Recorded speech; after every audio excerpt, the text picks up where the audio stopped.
Hey, welcome back to Starving Artist Courses, your all-in-one online music education resource. My name is Juiette, and today we are learning the electric guitar parts for the song Clocks by Coldplay. So let's go ahead and just dive right in. So for the song Clocks, this song is extremely basic. The chords that we'll be using are chords that we've already used in the previous songs on our channel. So if you go back and check those out, the beginner electric guitar videos for starters, that's a good lesson to show you the chords that we'll be using today.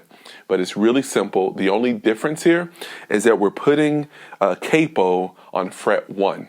So what that does is you get to keep the same chord shapes, but you just shift everything up by 1 fret. For example, you've already learned the G chord. This fret here is the 3rd fret, and that's G. And the G chord is like this. But since we put the capo here on the 1st fret, that kind of shifts everything up by 1 fret. So where this is G, you keep that same form, but take it here, okay? So all that to say, everything is shifting up by 1 fret. So the chord shapes that we'll be using are D, A minor, and E minor for the verses and the intro and that chorus section. Those are the chord shapes that we'll be using. So the D shape is gonna be like this, okay? Then you have your A minor shape, and you have your E minor shape. And that's pretty much it. Now we're going to play those in 8th note rhythms. So it's gonna go 1 and 2 and 3 and 4 and 1 and 2 and 3 and 4 and. So that's how we're gonna pick. And we're gonna hit that on all of the 8th notes. So starting with that D, it's gonna go 1 and 2 and 3 and 4 and 1 and 2 and 3 and 4 and. And the A minor shape we actually play twice. So you do it again. 1 and 2 and 3 and 4 and then you go to that E minor shape. 1 and 2 and 3 and 4 and. So in real time it's going.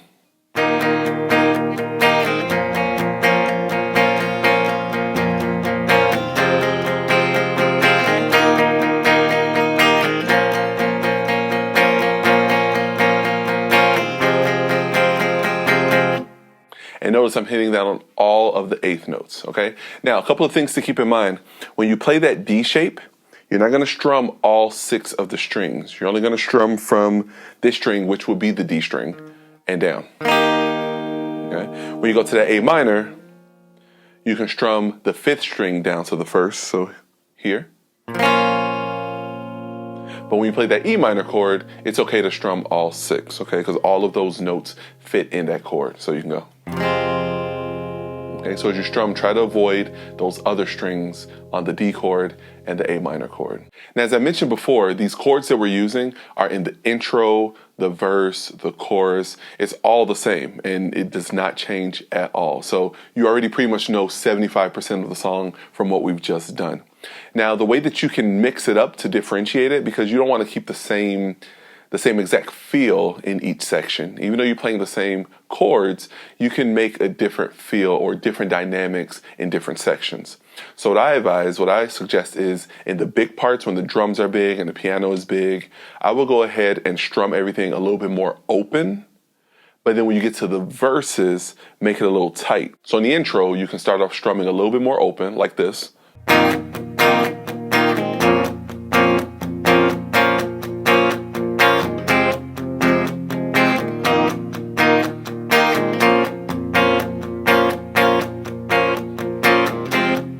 Then open it up.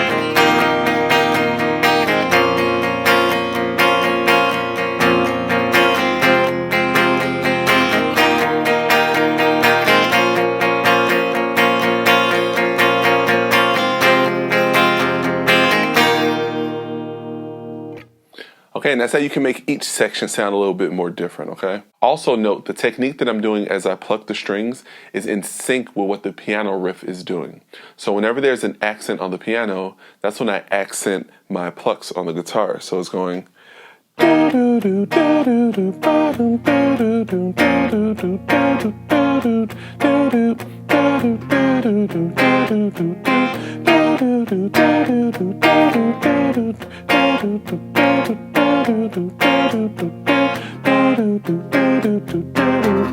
And that's how you play the intro, the verse, and the chorus sections of this song. Now we're going to move over to the bridge section. Now the bridge is playing 3 new chords. So you're going to do the F shape, which is like this. Then you're going to take that to the C shape and to the G. And that repeats. And it's still doing the 8th note rhythm. So again, this song is really basic. You don't have to think rhythmically. You just keep chugging away 1 and 2 and 3 and 4 in. So let's go back to that F shape. So you're gonna go 1 and 2 and 3 and 4 and 1 and 2 and 3 and C, 1 and 2 and 3 and G, 1 and 2 and one more time.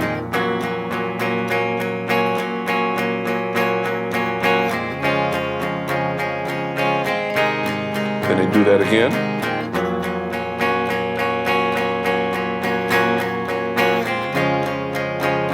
You go to G.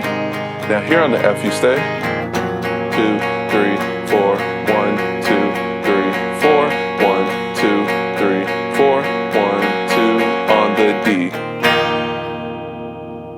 And you sustain that D and let it ring out. Okay? So we're gonna try that one more time and do it a little bit faster, a little bit closer to the actual tempo of the song, okay? So back from the bridge on that F shape. 1, 2, 3, 4.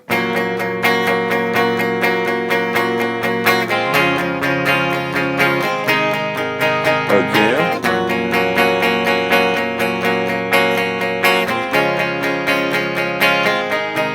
One more.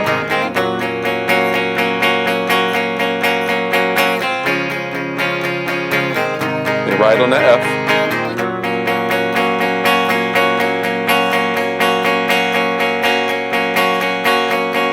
And D. 4, 1, 2, 3, 4. And it just keeps going, and this is the section where the piano is doing his thing, all the other instruments, the bass, the drums, just chilling it out, nothing. And then everything builds back in and comes back in on the same intro, verse, chorus, 2, 3, 4.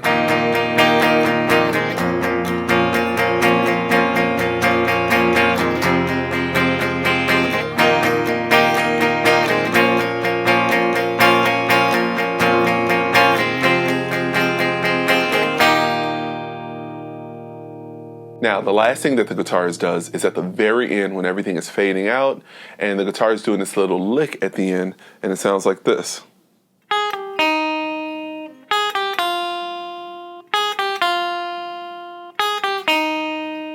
All right, sounds familiar, right? So this part is really basic too. So the way I like to teach it, we just use our first 2 fingers.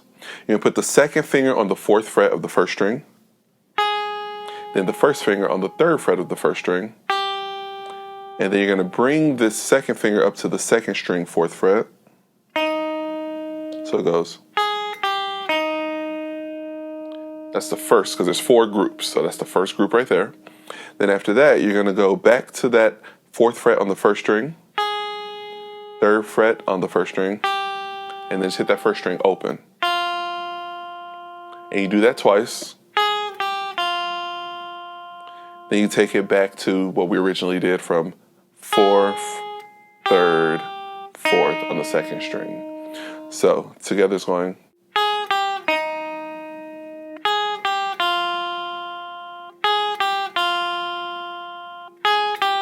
And that repeats again.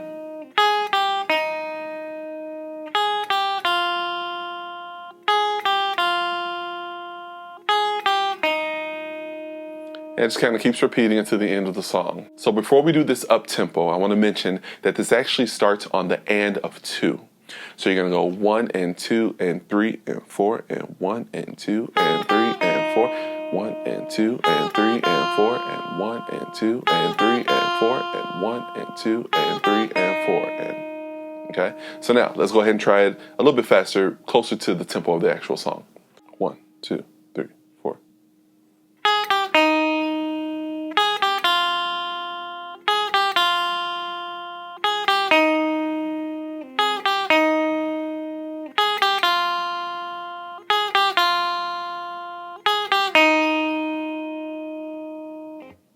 And that's it. So that's pretty much everything on the electric guitar for Clocks by Coldplay. So a few notes. The song is at 130 beats per minute. So make sure you watch our cover video so you can play along right there at the original tempo. Maybe roll it back and start at 100 beats per minute if you need to, and work your way up to 130.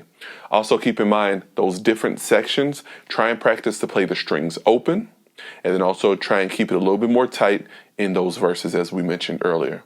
Also, when you play that D chord, when you play that A minor chord, make sure to avoid the 6th string. And when you play the D chord, avoid the 5th and the 6th string, okay? Very important, so that the notes don't bleed, the ones that should not be in there. It wouldn't sound too good. You want to try to keep it as clean as possible, okay? Make sure to stay tuned in with Starving Artist Courses. Soon we'll be learning a brand new song, so you don't want to miss that. And make sure to comment below or comment on our social media pages on Facebook, Instagram. Let us know what songs you want to learn. We want you to be able to learn some tunes so you can go and show your family, show your friends your favorite songs so that you know how to play them. And also, if you want to go a little bit deeper and have actual one-on-one lessons with myself or our other instructors, make sure to go to starvingartistcourses.com/memberships and go ahead and sign up for one-on-one virtual lessons with an instructor. Also, while you're there, make sure to get your free gift. We appreciate you so much for always checking out our videos and being a part of the community. So we want you to get your free gift. Go to starvingartistcourses.com/findingyourrhythm. It's a PDF guide that'll help you to learn how to dedicate time towards what your dreams and goals are. It's pretty awesome. So make sure to get that. Also, like, subscribe, share this video with some friends, and make sure to keep jamming out. Once again, thank you so much for tuning in to Starving Artist Courses, and we'll see you next time.